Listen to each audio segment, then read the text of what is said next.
Senhoras e senhores, daremos início então ao painel 6, com o tema Envelhecimento e Vulnerabilidade Financeira. Convidamos como moderador Dr. Daniel Mograbi, PhD e professor da PUC-Rio.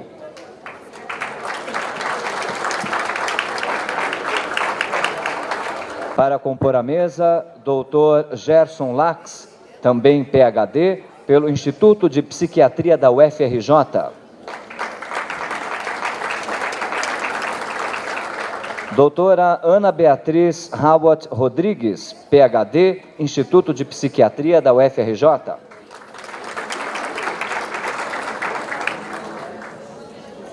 E senhora Jerry Walsh, vice-presidente sênior da FINRA e presidente da FINRA Foundation.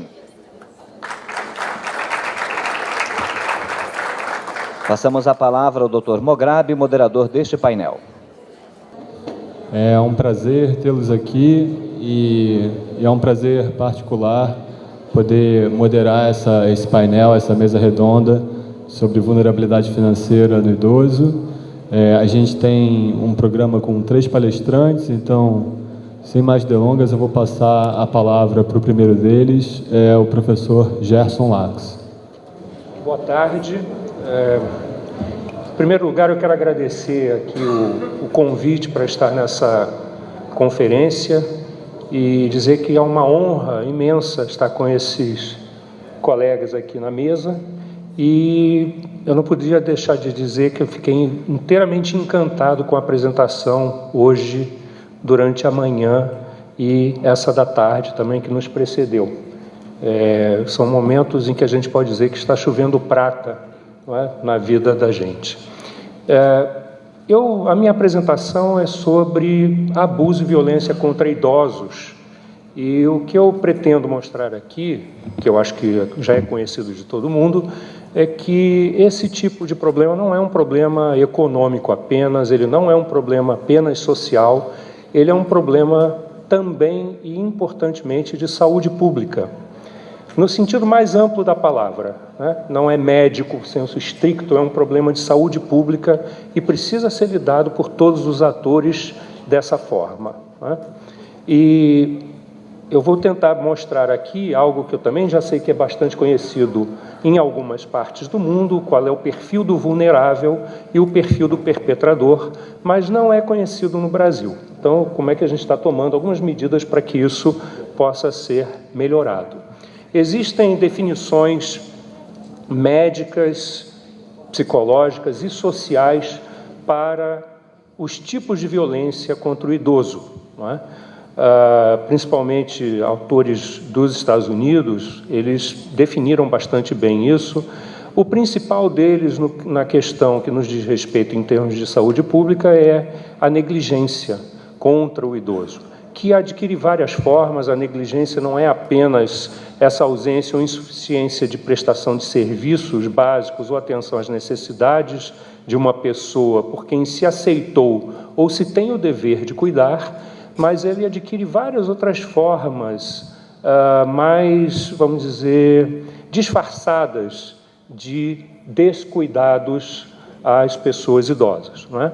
A questão financeira sempre é uma questão muito importante e o idoso está extremamente vulnerável a esse tipo de problema, seja por roubo, por fraude, por exploração ou por pressão em conexão com vontades, propriedade, herança e transações financeiras. A violência física que ocorre junto ou em separado com a negligência, a psicológica, com gritos, com diminuição da dignidade da pessoa, a sexual, e na relação com os idosos é sempre mais rara ou desconhecida, não é? Existe o abandono também, que tanto pela família, mas também por instituições ou pelos próprios governos, que são muitas vezes é o que acontece em países ou em desenvolvimento ou com transições culturais muito importantes. Esse é um aspecto político que precisa também ser lidado. E a autonegligência também é um tipo de violência do próprio idoso contra si que precisa ser lidado. Fato é que existem vários setores, não é, envolvidos nesse processo de lidar com a violência.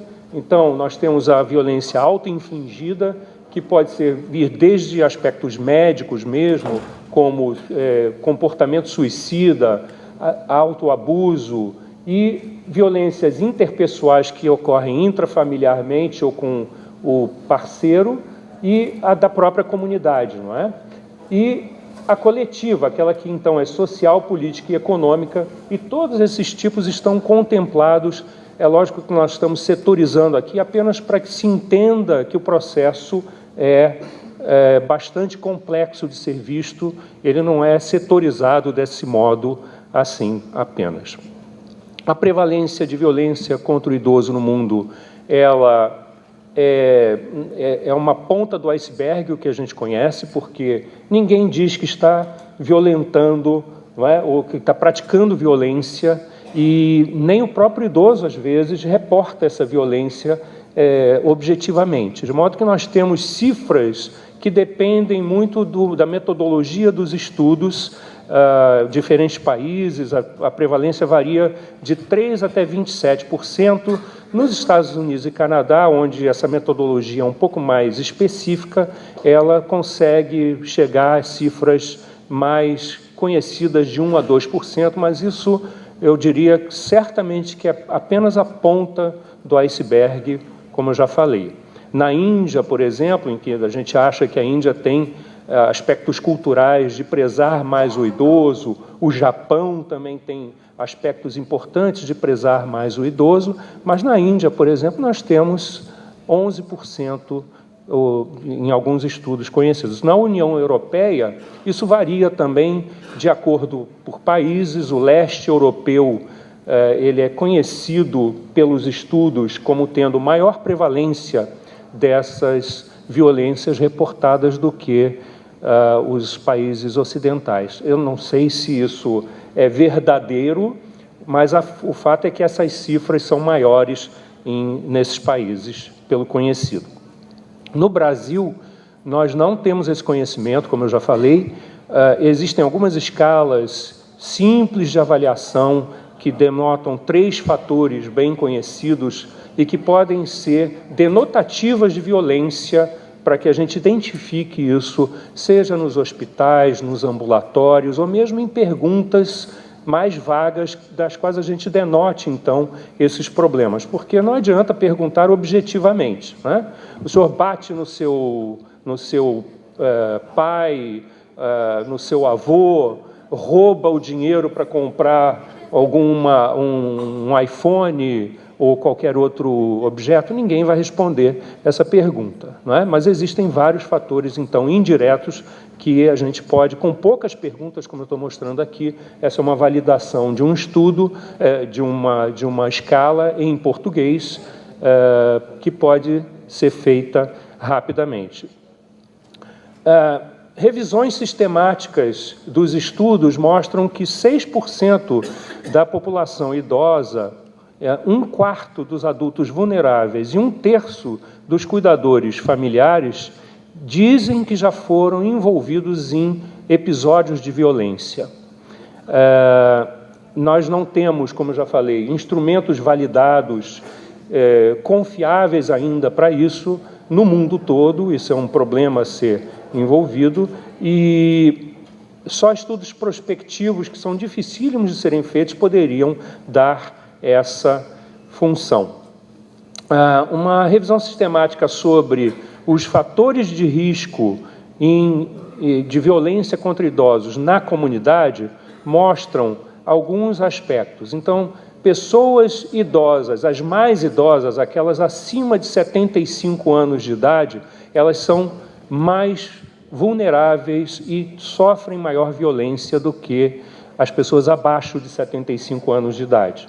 Mulheres sofrem mais violência do que homens. E alguns tipos de violência são mais específicos contra mulheres do que contra homens também. Então, de um modo geral, o retrato mundial sobre o idoso que que sofre a violência e do perpetrador dessa violência seria esse aqui. É uma senhora idosa, acima de 75 anos, em geral de baixa renda, com problemas cognitivos, vale dizer demência, e eu quero estressar aqui, não porque eu seja faça psiquiatria geriátrica, mas porque esse é um fato, a demência, os problemas cognitivos dos idosos são fundamentais para que ocorram episódios de violência, não apenas pelo comportamento deles, mas porque eles já são naturalmente mais vulneráveis a serem enganados ou ludibriados, não é? Então, continuando aqui na descrição da pessoa que sofre mais violência, é em geral uma viúva ou uma pessoa solteira, já dependente para as suas atividades de vida diária, com problemas de comportamento, enfim, mais agitação, essas sofrem mais violência física, não é? E histórias prévias de ter sofrido abuso também. Quem é o perpetrador? Em geral, é uma mulher também, com estresse e sobrecarga daqueles cuidados, porque é uma familiar ou um cuidador profissional, mas mais mulher, e que mora com a pessoa que sofre a violência. O perpetrador tem problemas psiquiátricos importantes ou drogas, como se o uso de drogas não fosse psiquiátrico, mas estamos separando aqui um pouco para entender melhor o perfil dessa pessoa, e com vários conflitos familiares com aquela pessoa que sofre a violência. Então, a violência não ocorre do dia para a noite porque a pessoa ficou com demência. Aquela filha tem conflitos ao longo da vida com aquela mãe ou com a familiar, e ali chega um outro ajuste de contas que é importante para que aconteça o contexto da violência, né? Quase que um payback, como dizem os ingleses e americanos, não é? Quase que um troco voltando ali para esse fato. Falando especificamente sobre abuso econômico, esse é um estudo maravilhoso americano do estado de Nova York, e é muito interessante, de novo, dizer que isso passa por baixo do radar. Isso não é visto no dia a dia, não é? Mas isso foi um survey muito, muito bem feito, e os idosos americanos do estado de Nova York reportavam especificamente que o principal problema de violência que eles sofriam era econômico. Esse grupo é um grupo de classe média, que tinha acesso, inclusive, a investimentos, fazia uma série tinha uma vida estável, mas sofriam abusos, e também mais da família, mas também dos meios econômicos ali, tipo banco, investimentos e tudo. Havia muita reclamação nesse sentido. De modo, então, que o perfil das vítimas como eu já disse, é predominantemente de mulheres, nos Estados Unidos acima de 80 anos, né? E na Índia, como eu já disse, então tem outro tipo de prevalência, mas ali já se pega pessoas também acima de 60 anos. Não é? É difícil a gente pensar hoje que idoso é acima de 60 anos, essa é uma classificação ainda que no Brasil ainda está vigente, mas a própria Previdência, o plano de Previdência, os problemas com a Previdência que a gente tem passado, precisa ser revista essa ideia de que idoso no Brasil é uma pessoa acima de 60 anos. Não é? O mundo todo aceita que é acima de 65 anos. A educação, sem dúvida, é um dos fatores primordiais para risco de ocorrência de violência. Não apenas a educação do próprio idoso, mas da pessoa idosa, mas a educação daqueles que circundam, porque muitas vezes as pessoas acham que é natural, não é? Haver uma irritação e começar a gritar com a pessoa que é cuidada. Então, esse tipo de educação, inclusive de cidadania, não apenas a educação formal, ele precisa ser passado de uma forma diferente nesse aspecto. Né? Ter transtornos mentais ou doenças incapacitantes não é uma culpabilidade da pessoa. Essa pessoa também precisa ser tratada nesse sentido, não é? E coabitar com um familiar com demência ou com transtornos cognitivos ou com dependência para atividades de vida diária é um fator de estresse enorme e ele precisa ser lidado de um modo diferente, não apenas inculpar o perpetrador, não é? Como eu já disse, eu não sei quanto tempo eu ainda tenho, eu pretendo acabar no tempo. Como? Tenho 10 minutos. Porque, em geral, quando as pessoas dizem que tem 5 minutos, é porque já acabou, né?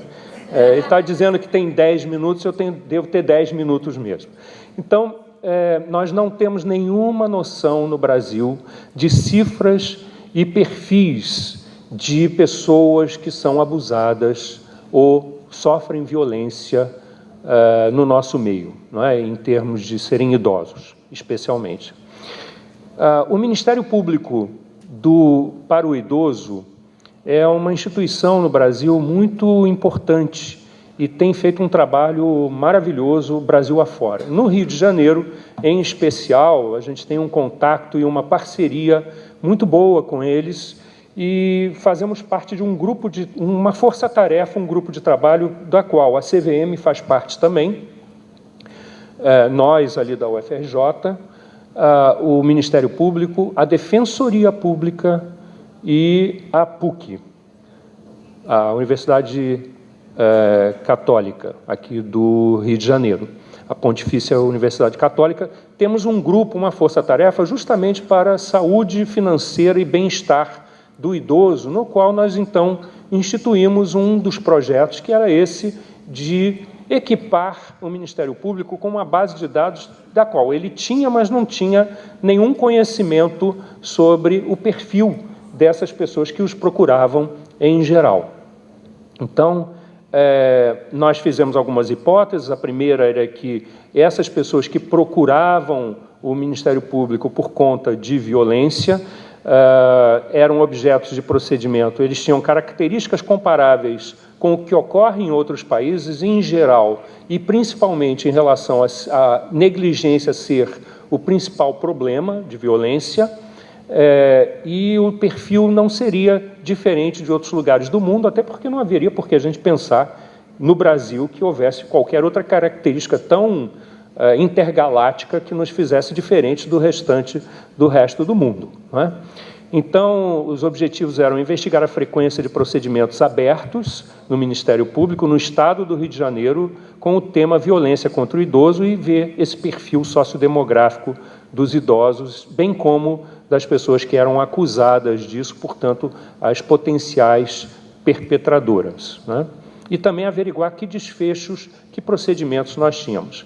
Começamos pela 5ª Promotoria, fica na zona norte do Rio de Janeiro, é uma promotoria bastante grande e nós vamos evoluir para o restante das promotorias do Rio de Janeiro. Existe esse acordo e certamente nós vamos fazer isso, e existe inclusive o interesse de outras promotorias de outros estados para que a gente faça esse mesmo levantamento e aí termos uma ideia nacional do que acontece no Ministério Público, né?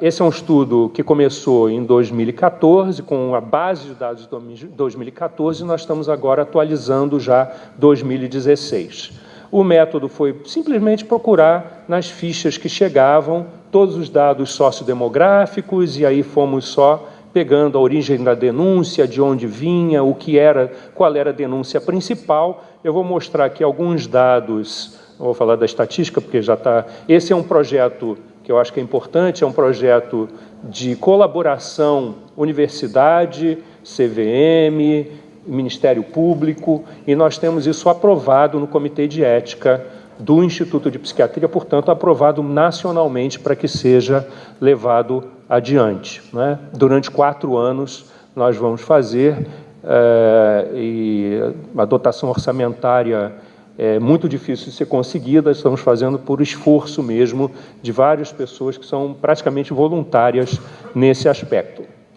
Os principais dados sociodemográficos mostram que, do mesmo modo como eu já tinha apresentado, as pessoas que sofrem violência e que chegam ao Ministério Público são mais idosas, em média são 78 anos, a média é de 78 anos. As mulheres são mais idosas do que os homens, nesse sentido também, de um modo estatisticamente significativo, e o perfil geral os fatores de risco para a negligência também, depois eu vou falar, porque o principal problema que ocorreu aqui com essas 300 e poucas pessoas, 345 pessoas, é a negligência. Em segundo lugar, a violência econômica, não é?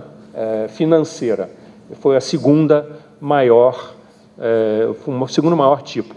Como nós ainda temos um pequeno número, o que nós fizemos foi agrupar o principal, porque 25% sofria negligência, então agrupamos negligência como um grupo e todos os outros em segundo lugar, para ver apenas quais eram os fatores de risco que eram importantes para esse aspecto. E aqui, então, eu estou resumindo o que nós encontramos. Na verdade, as pessoas são vítimas, são mais mulheres, com quase 80 anos de idade ou mais, e as mulheres são as que sofrem mais violência. 75% das pessoas ganham até 3 salários mínimos. 85% dos eventos de violência ocorrem dentro de casa.